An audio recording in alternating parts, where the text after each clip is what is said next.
Oke, selamat datang di channel CGI, Cuan Gaming Indonesia. Di sini kita akan membahas beberapa game-game yang bisa menghasilkan cuan dan tentunya sangat menarik untuk selalu kita mainkan. Nah, di video kali ini saya akan membahas salah satu game yang mungkin sudah kalian kenal atau mungkin baru akan booming di Indonesia, yakni Splinterland. Nah, Splinterland ini yang bisa kalian lihat di monitor.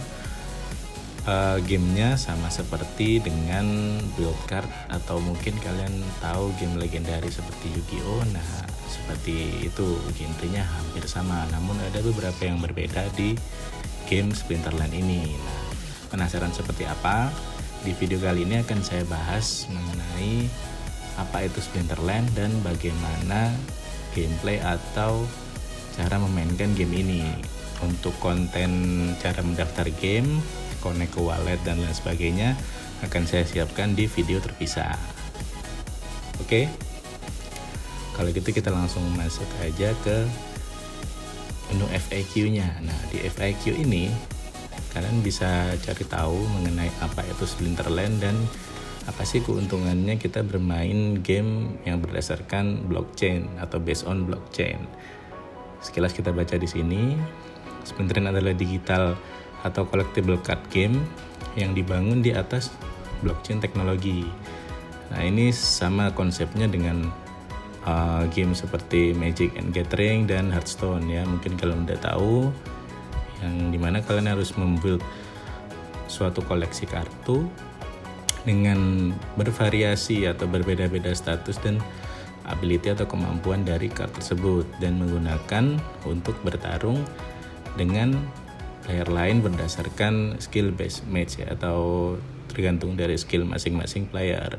Dengan menggunakan blockchain teknologi, player dapat dengan mudah untuk membeli, menjual atau bertukar digital aset mereka secara bebas, dan transaksi tersebut akan terekam secara publik serta berjangka panjang ya, seperti itu. Nah, jadi keuntungannya di sini juga dijelaskan apa aja keuntungan apabila kita memainkan game yang berdasarkan blockchain. Di sini jelaskan secara singkat bahwa seperti jika kalian bermain game Pokemon atau Yu-Gi-Oh, kalian mendapatkan physical card atau kalian bisa bertukar secara free. Namun apabila game tersebut beralih ke digital, contohnya seperti Hearthstone, player bisa kehilangan ability-nya atau kemampuannya, dan kartu yang mereka miliki terkunci di dalam game di akun player tersebut. Nah, dengan menggunakan blockchain kita sekarang dapat seperti melakukan aktivitas bermain yang terbaik, di mana player itu dapat membeli, menjual atau transfer digital aset mereka secara bebas, seperti dengan physical asset yang mungkin selama ini kita mainkan. Nah, ini sekilas mengenai apa itu game Splinterland. Nah, langsung kita terjun ke gameplay di dalamnya. Nah, di dalam game Splinterland ini terdapat dua macam tipe kartu.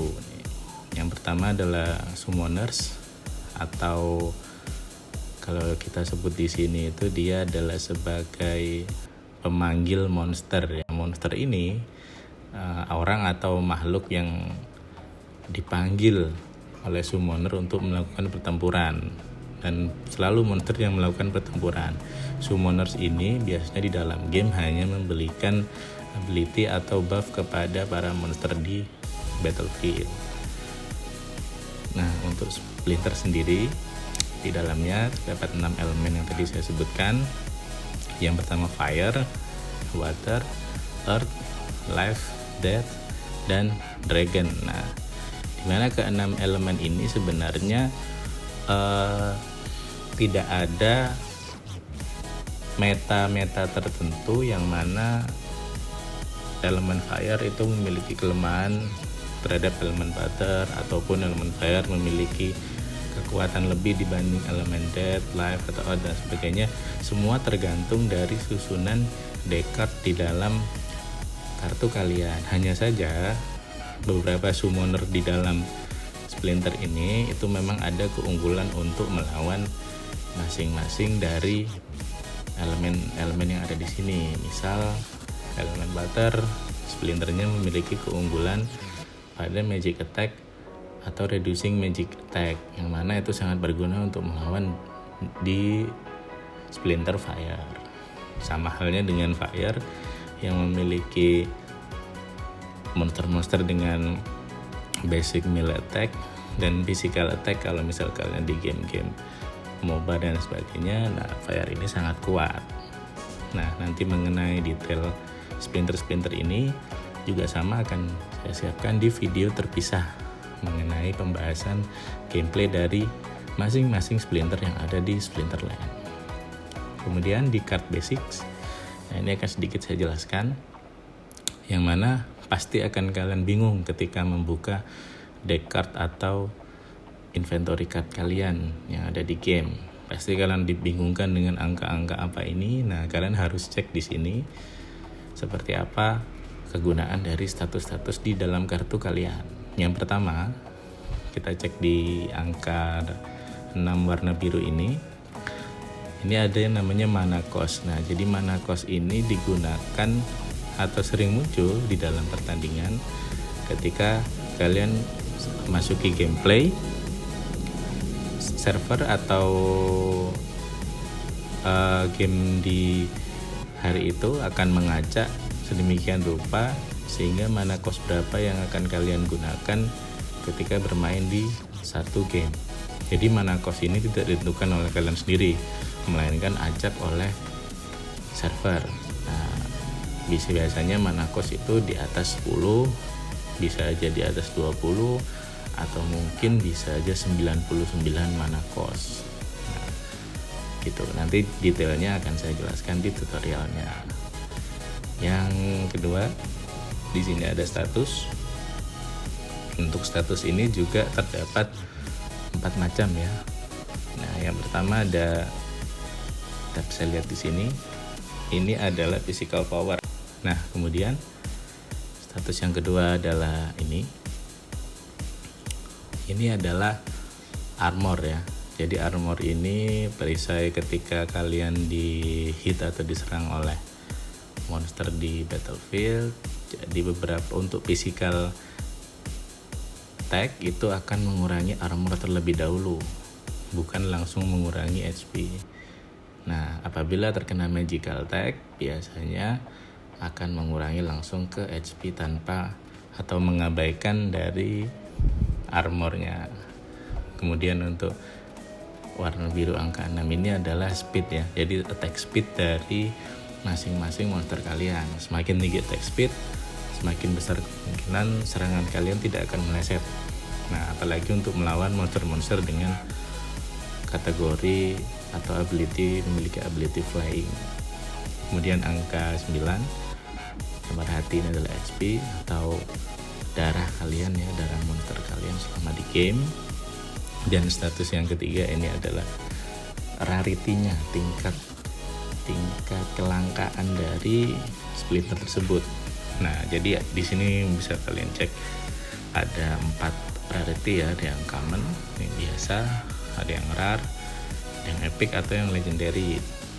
Nah, kemudian untuk nomor 4 ini adalah nama dari card kalian. Di sini ada Serpent of the Flame, yang mana di sini juga nomor 5 adalah level kartunya.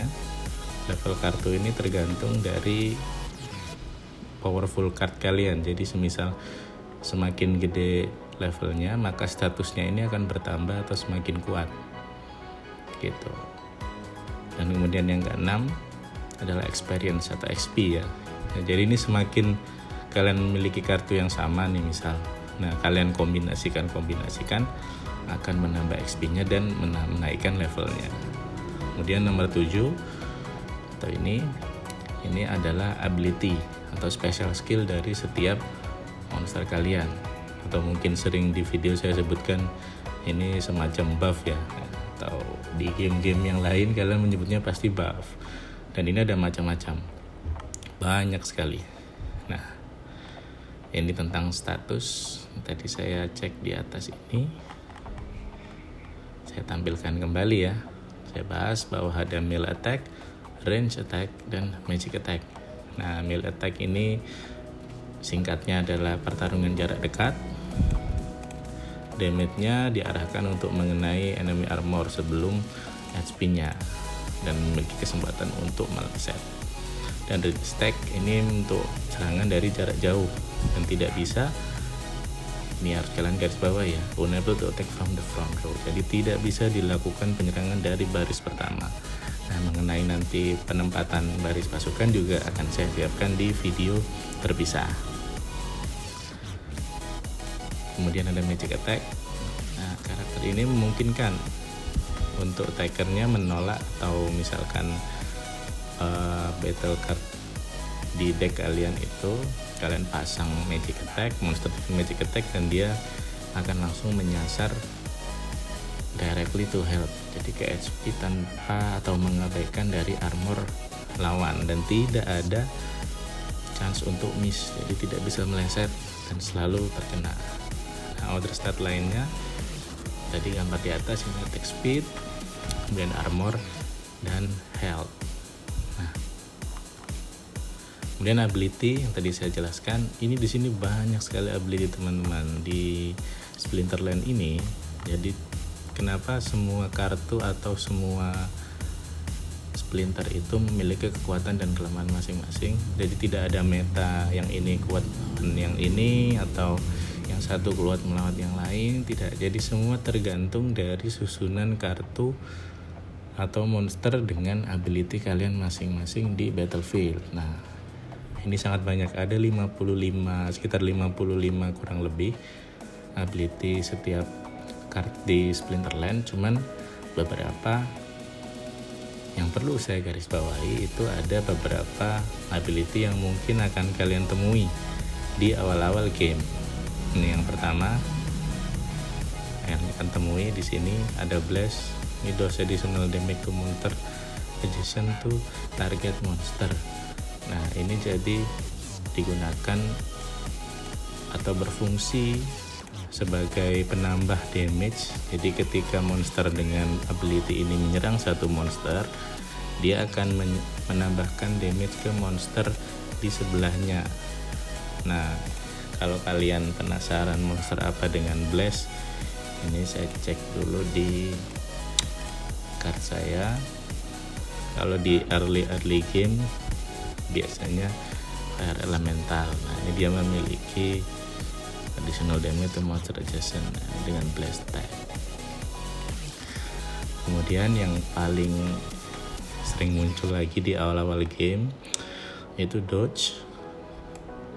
Dia memiliki chance untuk menghindari melee atau range attack. Nah, jadi dia itu punya kesempatan untuk menghindar dari serangan lawan. Nah, jadi maka dari itu attack speed sangatlah berpengaruh ketika melawan musuh dengan ability dodge ini. Nah, monster yang memiliki ability dodge biasanya kalau yang di early game akan ditemui di water monster Serpent of Earth. Ini dia memiliki chance of evading melee or range attack. Nah, kemudian ada lagi flying. Nah, kalau flying ini hampir ditemukan di semua jenis Splinter karena dia memiliki kesempatan untuk sama menghindari dari melee attack or range attack yang tidak memiliki flying ability. Jadi kalau misalkan monster yang menyerang ability flying ini memiliki flying ability, maka serangannya kemungkinan tidak akan meleset. Tapi jika tidak memiliki, maka ada chance juga untuk meleset. Namun chance yang diperoleh itu tidak sebesar dengan monster yang memiliki ability dodge. Jadi flying ini masih sedikit di bawah dodge untuk menghindari serangan. Kemudian ada heal. Nah, heal ini juga sering kalian temui, pasti nantinya dia berguna untuk menyembuhkan monster atau HP monster per round.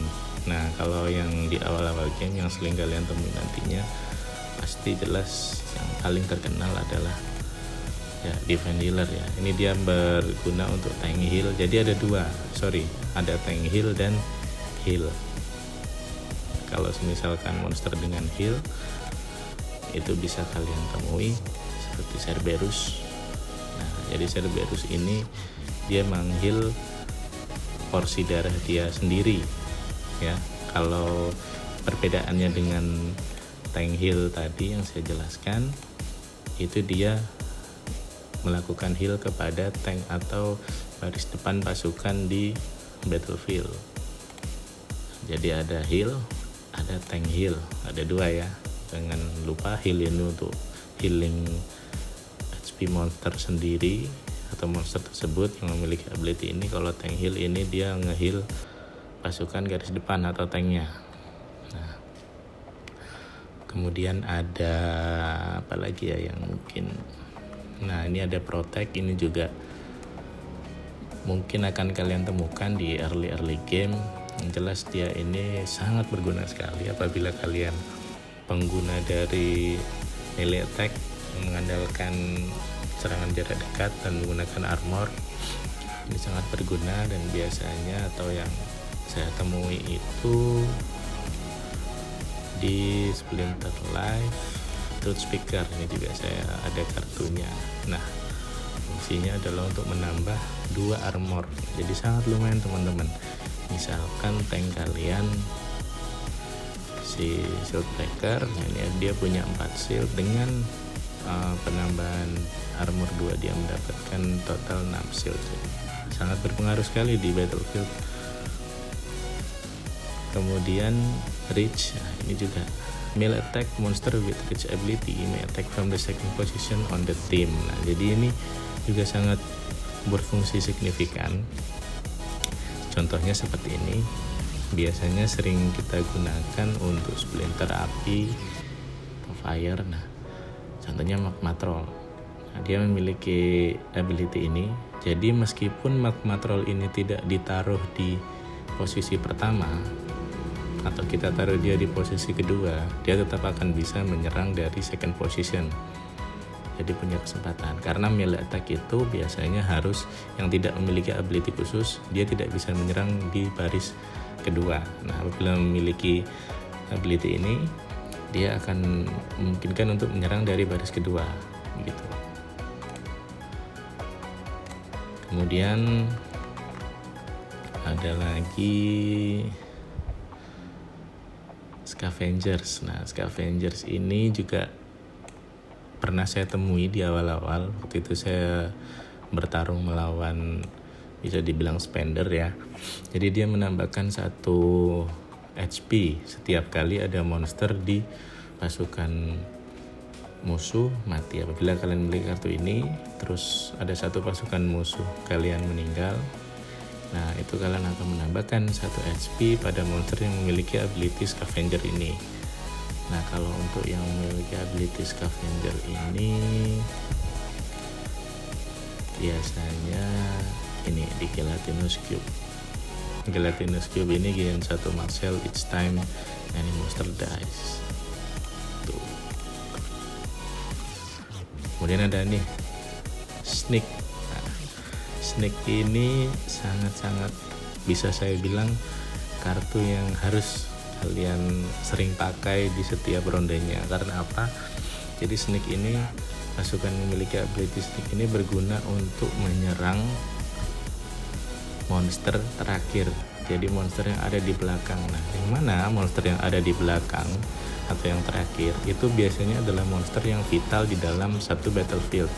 Bisa jadi dia juga assassin di dalam battlefield atau support di dalam battlefield dan range attack di dalam battlefield. Nah, Sneak ini sangat berguna sekali. Karena apa? Dia langsung membunuh monster yang ada di belakang dengan mengabaikan tank yang ada di depan. Jadi ini harus khusus kalian miliki nantinya ketika berada dalam game. Nah, untuk monster Sneak itu sendiri juga di semua elemen pasti ada. Contohnya kalau di api ada Cobalt Miner, kemudian di water ada Sabre Shark, kemudian di art ini ada Goblin Sorcerer, nah, kemudian di live ada Feral Spirit, di Dark atau Dead ada si Skeleton Assassin dan lain-lain, banyak sekali, jadi harus kalian miliki.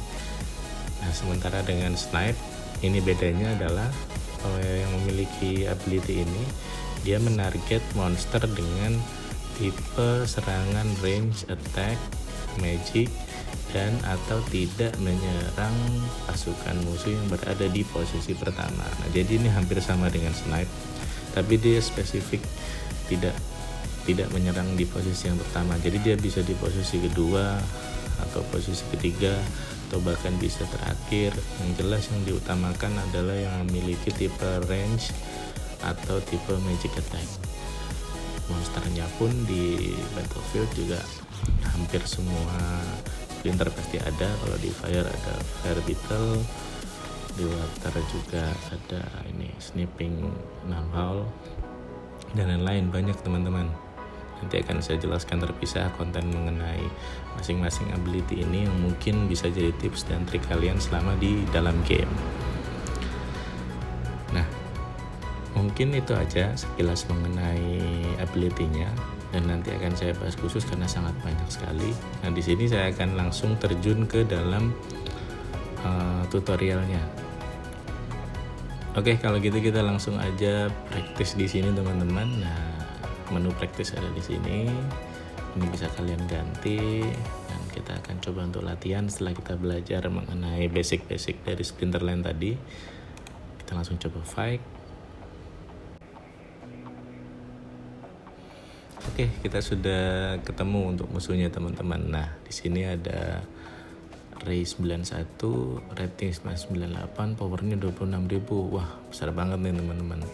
Nah, di sini dia menggunakan recently played team, jadi dia sering pakai tim atau pertandingan sebelumnya menggunakan Death, Earth ya.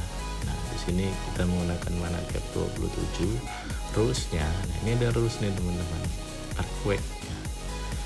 Jadi non flying monster menerima 2 melee damage setiap akhir ronde, dan splinter yang dilarang adalah Death dan Dragon. Jadi yang aktif yang boleh Fire, Water, Earth, dan Life teman-teman. Countdown diperhatikan juga, jangan lupa countdownnya sekitar 3 menit kalau untuk dari awal. Nah, kita coba langsung make team. Cepat aja teman-teman ya. Kita sama akan kita gunakan Melor Rowling sebagai summonersnya, dan di sini tanknya saya menggunakan Stone Golem karena memiliki shield ya di sini. Kemudian yang menyerang di baris kedua bisa menggunakan Minotaur atau Orc Surgeon. Karena Orc Surgeon ini HP-nya lebih tebal, saya coba pilih ini. Kemudian di baris ketiga coba saya masukkan Magic Attack, Goblin Sorcerer, Goblin Thief, ada sisa 7 lagi.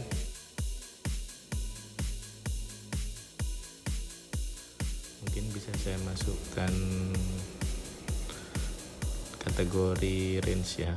Di sini Centaur dan terakhir Earth Elemental. Nah, Earth Elemental ini dia menggunakan 6 HP di belakang dan sangat berguna juga untuk menangkis serangan-serangan dari musuh atau dari sneak musuh ya.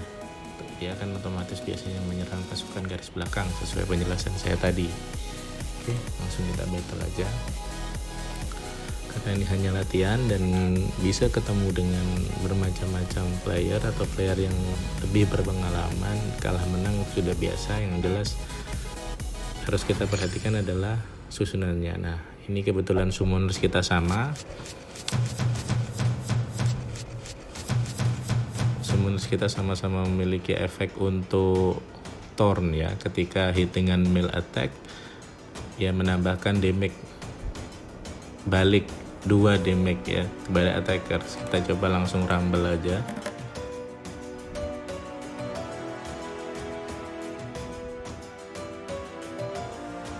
Dia memiliki Mushroom Seer, dia reduce magic attack semua enemy monster ya.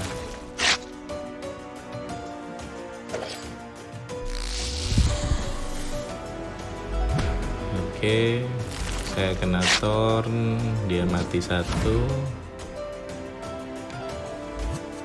Oke, miss teman-teman karena attack speed cuma 2 dan dia attack speednya ada 4. Ada tank heal juga buat Nim. Nah, jadi dia nge-heal pasukan garis depan.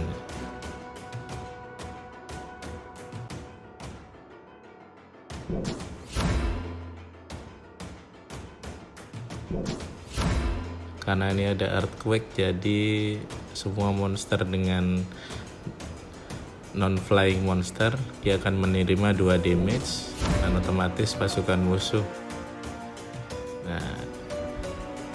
akan menerima 2 damage. Jadi dia tersisa hanya 2 pasukan ya teman-teman.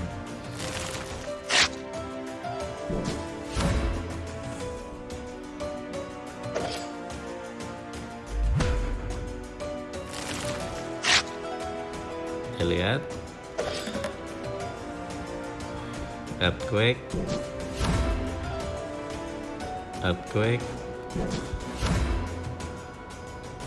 Oke, sepertinya saya akan kalah teman-teman karena saya hanya tersisa range attack, sementara dia masih ada melee attack yang mana dia bisa menyerang. Oh tidak, ternyata saya menang. Saya terlindungi dari earthquake-nya nih teman-teman. Unik sekali di sini ya. Nah, begitulah untuk praktis kita kali ini. Semoga bisa kalian pahami ya untuk tutorial di video Splinterland kita ini. Oke, terima kasih yang udah nonton video kali ini. Jangan lupa berikan selalu dukungan kalian melalui komen dan like di bawah. Jikalau ada kesalahan atau yang perlu saya perbaiki, silakan kalian komen. Dan apabila kalian merasa bahwa video ini menarik untuk kalian tonton, jangan lupa like dan subscribe channel ini untuk selalu mendapatkan update terbaru dari video Splinterland ini. Baik, kalau gitu terima kasih semuanya dan wassalam.